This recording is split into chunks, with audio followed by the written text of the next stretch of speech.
Господи, пази нашата планета, защото ние живеем тук и тук съжителстваме с нашите трагедии. Нека онова, което всеки ден съграждаме, да бъде резултат от най-доброто, което носим в себе си. Това е част от молитвата, която написа в знак на солидарност големия писател Пауло Коелю. На японски и български език се помолиха и децата от село Емилиан Станев.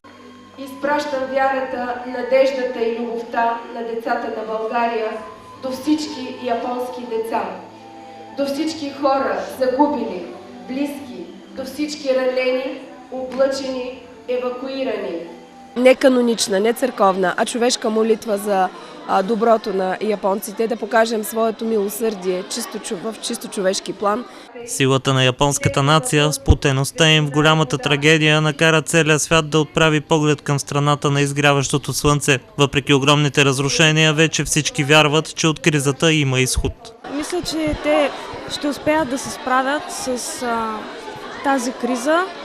Все пак са преживяли много повече и атомните бомбардировки са преживяли и ужасите на Втората световна война.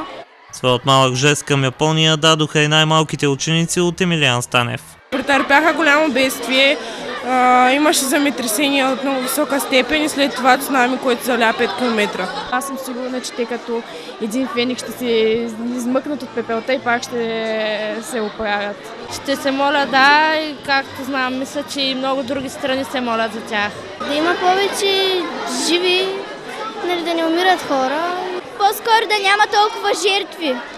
Освен във Велико Търново, молитви за Япония отправиха и в София и Варна. Учениците от село Емилиан Станев бяха подготвили десетки бели и червени балони, които полетяха в небето, за да изпратят българската солидарност към страната на изгряващото слънце.